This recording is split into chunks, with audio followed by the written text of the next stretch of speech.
सम्मानित मंच, उपस्थित सभी मीडिया के वरिष्ठ मेरे साथियों,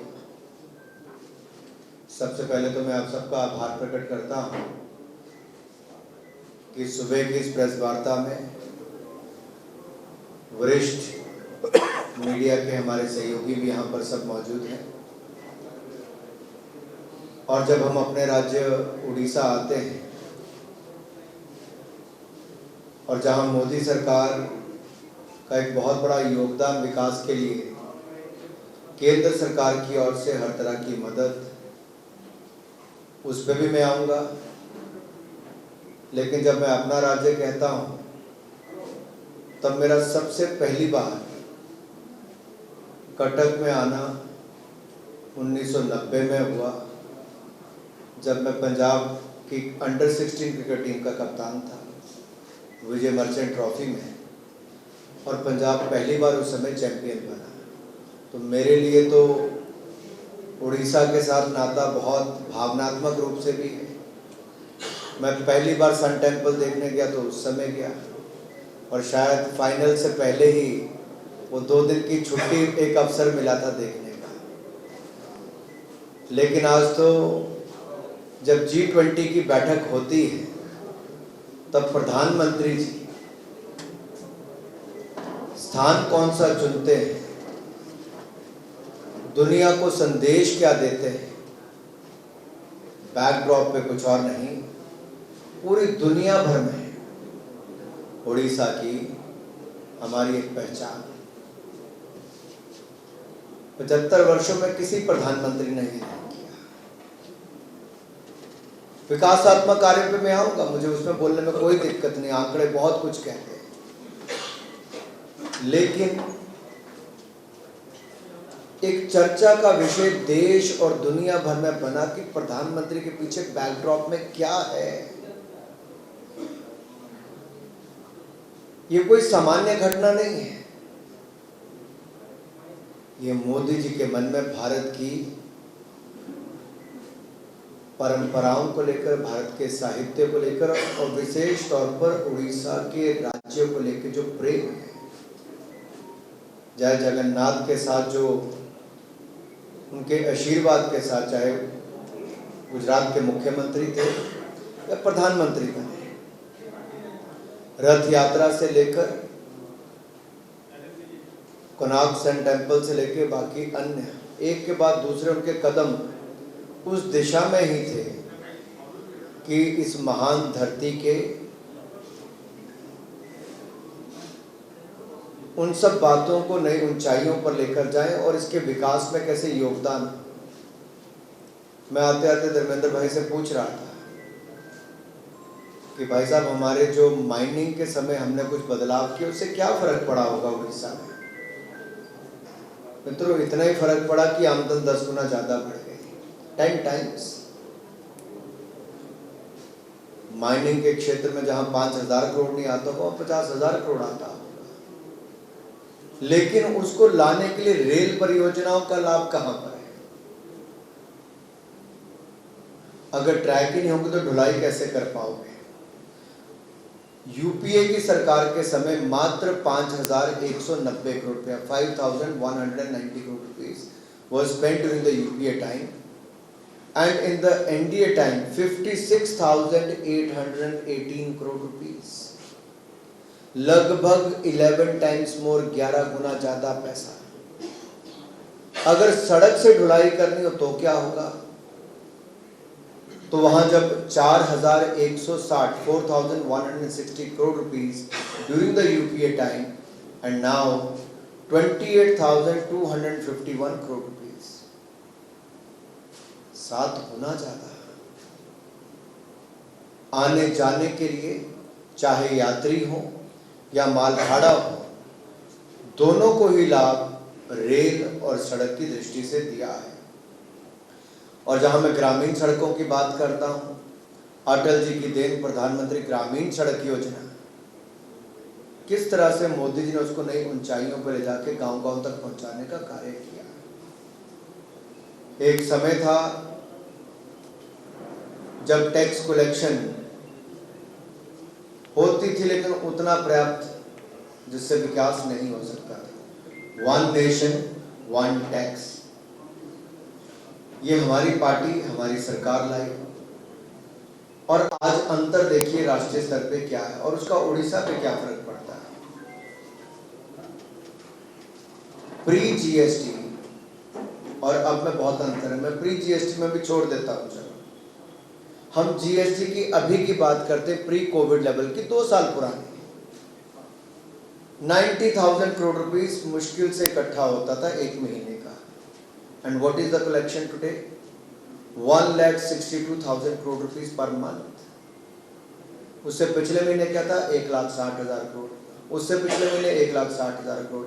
मार्च में 1,83,000 करोड़ रुपया।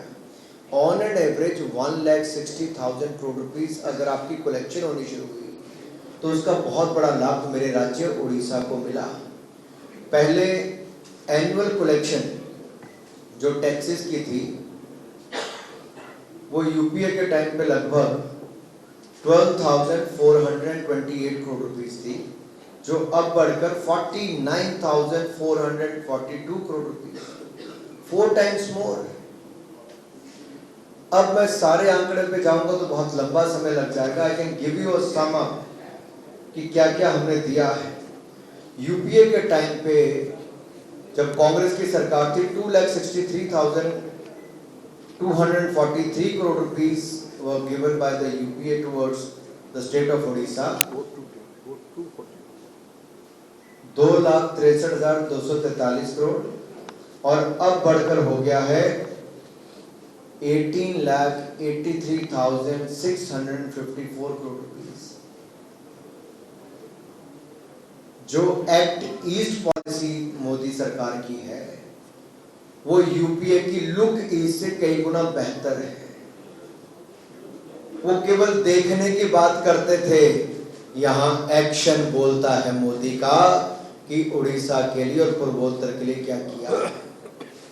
और मैं एक निवेदन और करना चाहता हूं कि जो पोर्ट्स को स्ट्रेंथन करने के लिए हमारे एक्सपोर्ट्स की बात हो, ट्रेड की बात हो, उसको एक बल मिल रहा है और इसका लाभ हमें भविष्य में कैसे मिलने वाला है, एक छोटा सा उदाहरण देता हूं। Well, G20 itself is a great success। अगर हम G20 की प्रेसिडेंसी की बात करें तो एक बंद हॉल में नहीं हुई वो, देश के सभी राज्य और यूनियन टेरिटरीज में 60 शहरों में 200 से ज्यादा मीटिंग हुई। आर्ट, कल्चर, ट्रेडिशन, इसको दुनिया भर को दिखाया गया। And world was amazed to look at the culture of India, the traditions of India. It's going to give boost to the tourism. और आप देखिए, केवल वही नहीं, भारत में निवेश को बहुत बल मिलने वाला है। रिकॉर्ड इन्वेस्टमेंट्स हमारी कोविड के समय भी आई, लेकिन अब ये जो इकोनॉमिक कॉरिडोर का रूपरेखा मोदी जी ने रखी है, इससे मेरे उड़ीसा को भी फर्क पड़ने वाला है, क्योंकि ये भारत से होकर अरब वर्ल्ड से होता हुआ ये यूरोप तक जाने वाला है। कितने देशों से सीधा हमारा ट्रेड बढ़ेगा। आने वाले समय में 40 to 50% ग्रोथ ट्रेड की हो सकती है। जैसे एक जमाने में सिल्क रूट होता था, अगले 1000 साल के लिए एक नया ट्रेड रूट इकोनॉमिक कॉरिडोर के रूप में नरेंद्र मोदी जी ने रखा है और दुनिया ने उसको माना है। धर्मेंद्र भाई सबसे लंबे समय तक रहने वाले पेट्रोलियम मंत्री हैं। बहुत सारे कदम इनके समय उठाए गए जो प्रधानमंत्री मोदी जी की सोच थी, वो धरातल पर उतारने का काम। जब मैं आज जाता हूं देश भर में और जब मैं युवा मोर्चा के अध्यक्ष के नाते जाता था तो क्या अंतर है। उस समय मैं आपको छोटा सा अंतर इसलिए बता रहा हूं क्योंकि कई बार समय बीतता है पता नहीं चलता। मैं सुबह उस समय भी ट्रेन लेता था या गाड़ी से चलते थे तो देश भर में सड़क के किनारे, ट्रेन की पटरियों पर खुले में शौच करते लोग खेतों के किनारे पटरी पे मिलते होंगे। आज 12 करोड़ टॉयलेट बनाकर महिलाओं के जीवन में एक बहुत बड़ा बदलाव आया। महिलाओं की, बच्चों की मृत्यु भी कम हुई, गंदगी भी कम फैली, स्वास्थ्य लाभ भी हुआ, एक निर्णय के कारण। दूसरा, लकड़ी लेने के लिए, मैं पहाड़ी राज्य से आता हूँ, हिमाचल प्रदेश से, लकड़ी लेने के लिए कई घंटे समय लगता था, पानी लेने के लिए कई समय लगता था, खुले में शौच करने के लिए दूर जाना पड़ता था। आज लकड़ी नहीं, जो मोदी जी की सरकार में धर्मेंद्र भाई ने 9,60,00,000 बहनों को रसोई गैस के सिलेंडर मुफ्त में कनेक्शन दिलाए और कुल मिलाकर 18.5 करोड़ कनेक्शन मात्र 9 सालों में दिए हैं, जबकि 70 साल में 14 करोड़ कनेक्शन थे। ये दिखाता है भारत सरकार का काम करने का तरीका। उससे फर्क ये पड़ा कि महिलाओं के स्वास्थ्य लाभ भी हुआ। अब जब उड़ीसा की बात करते हैं तो यहाँ पर किसी भी सेक्टर की आप बात करें, केंद्र सरकार की ओर से कोई कमी नहीं छोड़ी गई। मेरा केवल एक अनुरोध राज्य की सरकार से रहेगा, क्योंकि इम्प्लीमेंटेशन की जिम्मेदारी राज्य की सरकारों की आती है, और हम आशा करते हैं और निवेदन भी करता हूँ, I would like to request the state government कि ये जो हमारा जल जीवन मिशन है, इससे महिलाओं के जीवन में एक बहुत बड़ा बदलाव आ सकता है। पानी लेने के लिए दूर नहीं जाना पड़ेगा, घर तक आएगा। बेहतर और जल्दी इम्प्लीमेंटेशन होगी तो हमें बहुत लाभ मिल सकता है। कल मैं देख रहा था पश्चिम बंगाल का, वहाँ पे उस राज्य में क्या हुआ, आवास योजना के जो पक्के मकान मिलने थे गरीब आदमी को, वो जो 58 लाख नई रिक्वेस्ट थी आवास प्लस योजना में, उसमें बंगाल वालों ने 17 लाख वो दे दिए जो 2 स्टोरी बिल्डिंग के मालिक हैं, 3 स्टोरी बिल्डिंग के मालिक हैं। जब ऑब्जेक्शन किया गया तब वो 17 लाख मकान निकाले गए। 20,000 करोड़ रुपया वैसे ही खा लेती पश्चिम बंगाल की सरकार के अंतर्गत, कोई भी नीचे वाले लोग उसको खा जाते हैं। तो मेरा कहने का मतलब यहाँ पर है कि कोई भी योजना केंद्र सरकार की है वो गरीबों के कल्याण के लिए है, और गरीबों के कल्याण में महिला कल्याण सबसे आगे मोदी जी का दिखा है। शौचालय, रसोई गैस का सिलेंडर, पक्का मकान, जल जीवन मिशन, स्वास्थ्य लाभ, ये सारे महिला कल्याण, और साथ ही में अब महिला नेतृत्व विकास, from women empowerment to women led empowerment by passing the Nari Shakti Vandan bill. Modi government has delivered 33% reservation to the women in the parliament and in the assemblies, and I am sure we are going to see a large representation in the coming years from across the country in the parliament and in the Vidhan Sabhas. देखिए, मुझे justify करने की ज़रूरत नहीं है। अगर किसी ने गलत किया है तो उसके ऊपर जांच एजेंसियां काम करती हैं, और ये कहीं नहीं लिखा कि आपके पास अगर गलत तरीके से पैसा आया होगा, आपत्तिजनक कोई कार्य होगा, तो उसके ऊपर कोई जांच एजेंसी कार्रवाई नहीं कर सकती। जांच एजेंसियां स्वतंत्रता हैं, वो अपनी कार्रवाई नियमों को देखकर करती है। देखिए, मैं इतना ही कहूँगा, भारतीय जनता पार्टी के नेता से लेकर कार्यकर्ताओं तक गरीब कल्याण के लिए पूरी तरह समर्पित है। चाहे विधानसभा हो या लोकसभा हो या राज्यसभा हो, कोई भी सदन होगा, हम लोग वहाँ जनता से जुड़ी हुई बातों को उठाते हैं और उठाते रहेंगे जो जनता के हित में है। और जहाँ सत्ता में है वहाँ गरीब कल्याणकारी योजनाओं को लाकर गरीबों के जीवन में एक बड़ा बदलाव ला रहे हैं। और यही कारण है कि आज 18.5 करोड़ गरीब गरीबी रेखा से पहली बार बाहर आए। तो 70 साल में कोई सरकार नहीं कर पाई जो मोदी जी के 9 वर्षों की मेहनत के कारण हो पाए। ये बड़ा बदलाव है। इसलिए मोदी जी ने कभी किसी को ना एंटी इंडिया कहा, ना एंटी पीपल कहा, ना एंटी गवर्नमेंट कोई हो सकता है, लेकिन जनता के खिलाफ कोई नहीं हो सकता है। बहुत अच्छा सवाल है आपका, और मैं सबकी जानकारी के लिए बताता हूँ। जैसे मान लीजिए पश्चिम बंगाल का आपने उदाहरण दिया। अब पश्चिम बंगाल में मनरेगा योजना के अंतर्गत Mahatma Gandhi national rural employment guarantee scheme, इसके अंतर्गत जो भारत सरकार के द्वारा पैसा दिया गया उसमें कोई कमी नहीं है। और जो कितने में 5-6 खाते नेशनल रूरल लाइवलीहुड मिशन से लेके प्रधानमंत्री आवास योजना, ये 4-5 चीज़ों पर पश्चिम बंगाल की सरकार ने विषय उठाया। हमने आंकड़े देकर बताया कि यूपीए की सरकार के समय 50,000 करोड़ मिला था, हमारी सरकार के समय 2 लाख करोड़ से ज़्यादा मिला है। और कई योजनाओं में तो 16 गुना ज़्यादा, कई जगह 8 गुना ज़्यादा, 8 टाइम्स, 16 टाइम्स, 12 टाइम्स ज़्यादा ऐसे पैसे मिले। अब सेक्शन 27 को क्यों वहाँ पे वो किया गया मनरेगा के अंतर्गत, एमजी नरेगा के अंतर्गत पश्चिम बंगाल में? क्योंकि देखिए कई कार्य ऐसे किए कि जैसे फेंसिंग करनी है, अलाउड नहीं है, वो कर दी। आपको एम्बैंकमेंट करनी है जो बगैर अनुमति के आपने कर दिया, और मिट्टी के रेत की बोरियां भरी वहाँ पे पाई गई। आपने एक बड़े काम को छोटे टुकड़ों में बांट दिया जो आपको वैसे अलाउड नहीं था। जहाँ सड़कें पहले बनी थी, पॉइंट पहले बनी थी, उनको दिखा दिया कि नए बने और पैसा गोल हो गया। तब केंद्र की सरकार की जो टीम गई, उन्होंने एक नोटिस दिया उनको और उसके ऊपर एक्शन टेकन रिपोर्ट देने के लिए कहा।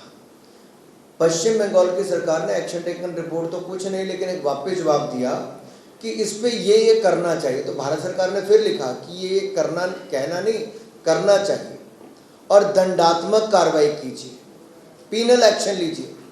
बट ममता बनर्जी जी की सरकार ने पीनल एक्शन लेना तो दूर, एक भ्रष्ट सांसद को जिनके ऊपर गंभीर भ्रष्टाचार के आरोप लगे हैं, ईडी की जांच चल रही है, उनकी अध्यक्षता में अपने नेताओं को भेजा दिल्ली।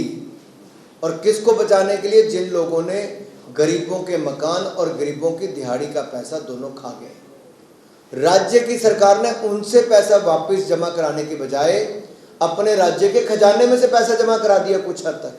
क्या ऐसा हो सकता है? करप्ट लोग पैसा खा गए, अधिकारी खा गए, नेता खा गए, उनसे पैसा नहीं लिया ममता जी की सरकार ने। उल्टा जो जनता का पैसा खजाने में जमा था वो जाके कुछ जमा करा दिया। इसलिए भारत सरकार को कदम उठाना पड़ा कि अगर आप दोषियों के खिलाफ कड़ी कार्रवाई नहीं करोगे तब तक आपके एमजी नरेगा के पैसे पे ब्रेक लगेगी। सारी योजनाओं में बहुत सारा पैसा मोदी जी की सरकार ने दिया, कहीं कोई कमी नहीं छोड़ी। मेरे पहाड़ी राज्य में 17,000 फीट की हाइट पे भी पानी पहुंच गया है जल जीवन मिशन का, लेकिन पश्चिम बंगाल में अभी तक एक जिला में भी 100% 100% वाटर के कनेक्शन नहीं लग पाए। क्यों? अगर राज्य की सरकारों को इंप्लीमेंट करना है तो क्यों फेल हो रहे हैं? अगर प्रदेश सरकार को पैसा केंद्र देता तो क्यों फेल हो रहे? जहां तक आपने उड़ीसा की बात कही, अगर यहां पर भी नोटिस दिया गया है तो या तो इन्होंने इसका जवाब दिया होगा या उस पर कार्रवाई की होगी। अगर नहीं की होगी तो उसके खिलाफ भी वैसे ही वापस नोटिस जाएगा, एग्जामिनेशन होगा और कार्रवाई की ओर आगे बढ़ेंगे। ये जो आपने कहा सेंसस की बात कही, इसके ऊपर मैं इतना ही कहूँगा, अभी कल रिपोर्ट आई है, रिपोर्ट का आधार क्या है, क्या उसके विस्तार में जब तक पढ़ोगे नहीं तब तक टिप्पणी करना उचित भी नहीं है। इसलिए इसको अच्छी तरह से पढ़ेंगे भी और विस्तृत एक प्रेस ब्रीफिंग भी करेंगे ताकि अपना पक्ष भी वहाँ पे रख सकें। कि एक तो प्रेस कॉन्फ्रेंस में तय नहीं होता कि क्या करना है, पहली बात ये है।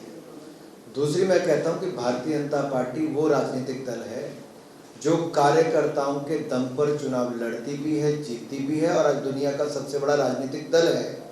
और दुनिया का सबसे लोकप्रिय नेता अगर किसी पार्टी के पास है तो प्रधानमंत्री नरेंद्र मोदी 78% पॉपुलैरिटी ग्राफ के साथ न केवल देश बल्कि दुनिया के सबसे लोकप्रिय नेता है।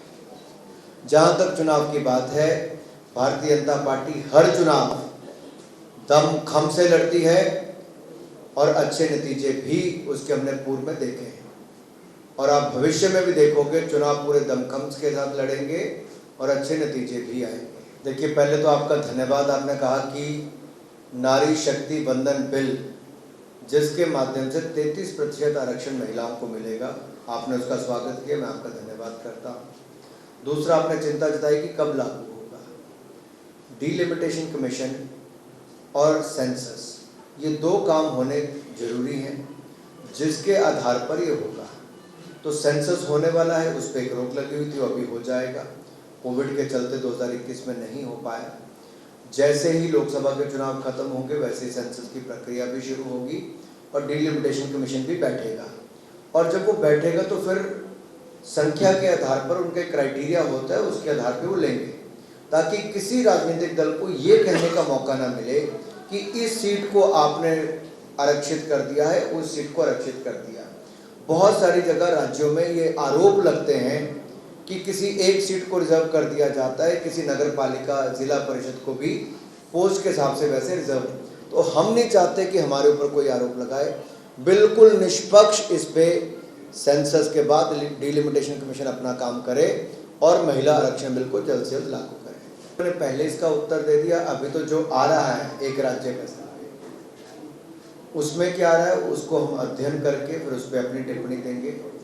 लेकिन इतना तो स्पष्ट हो गया देश में कि मोदी जी के काम का जवाब किसी के पास नहीं, मोदी जी के नेतृत्व का जवाब किसी के पास नहीं, मोदी जैसी दूरदृष्टि और विजन किसी के पास नहीं। और जो गरीब कल्याणकारी योजना मोदी जी ने चलाई, अब सबको लगता है कि मोदी जी जो कहते हैं वो करते हैं। सबका साथ, सबका विकास, सबका विश्वास और सबका प्रयास। और मैं उड़ीसा में बैठकर अपने राज्य में कह रहा हूँ, धर्मेंद्र भाई के साथ बैठ के कह रहा हूँ, अध्यक्ष जी के साथ बैठ के कह रहा हूँ, हमने कहीं भेदभाव नहीं किया। आंकड़े बताते हैं कि उड़ीसा को यूपीए के मुकाबले कई गुना ज्यादा पैसा मोदी सरकार ने दिया, विकास करने में भरपूर सहयोग दिया। और पूर्व के राज्यों को जब तक विकास नहीं करेंगे तब तक भारत माँ का विकास या पूरे भारत का संपूर्ण विकास नहीं हो सकता। इसको सही मायने में चरितार्थ करने का काम प्रधानमंत्री मोदी ने किया है। कहा ही नहीं करके दिया, आंकड़े बताते हैं। और इसलिए मैंने अंत में निवेदन किया था, हमारी ओर से कोई कमी नहीं है, इम्प्लीमेंटेशन में थोड़ा और ताकत लगा दीजिए ताकि मेरे गरीब भाइयों बहनों को पक्के मकान भी, मनरेगा की योजना भी, पानी का योजना भी, जो केंद्र का पैसा आ रहा है उसको अच्छी तरह से लागू हो जाए ताकि गरीबों का कल्याण मेरे राज्य उड़ीसा में भी हो जाए। मैं आपके दो सवालों में दोनों का उत्तर देता हूँ, आशा करता हूँ आप सहमत होंगे। लोकतंत्र में जनता सबसे बड़ी ताकत है, किसी व्यक्ति के कहने से कुछ नहीं होता। अगर एंटी पीपल होते तो 2014 और 2019 में पूर्ण बहुमत की सरकार पूरे देश में 1984 के बाद कभी बनी तो नरेंद्र मोदी जी के नेतृत्व में। तो एंटी पीपल तो है नहीं, क्योंकि जनता ने ही वोट दिया है। जिस पार्टी का और जिस प्रधानमंत्री का संदेश ही सबका साथ सबका विकास हो,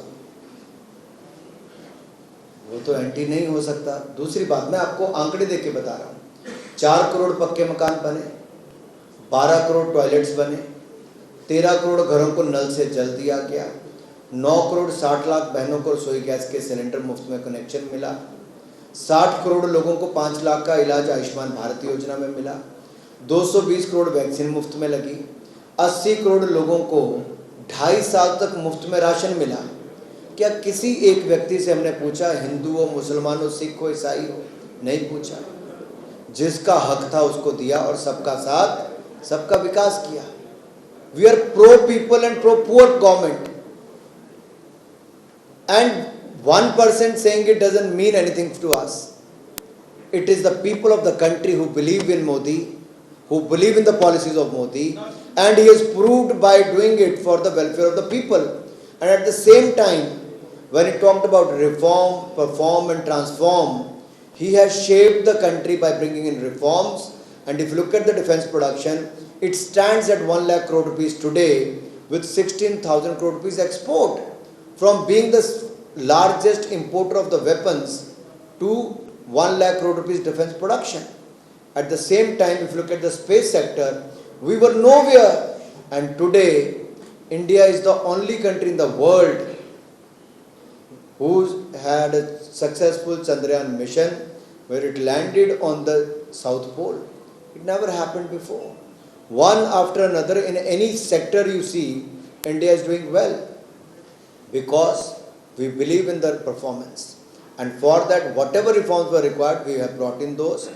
And the number says it all. I don't have to say it. In 2014, India was the fragile economy, isn't it? Everyone said, policy paralysis, India is among the fragile economies of the world. Today, India is among the first 5 economies of the world and known for the strong decisions India is making. That clearly shows the decision making of the government. Anyone saying it doesn't make any difference, whether a chief minister or common man.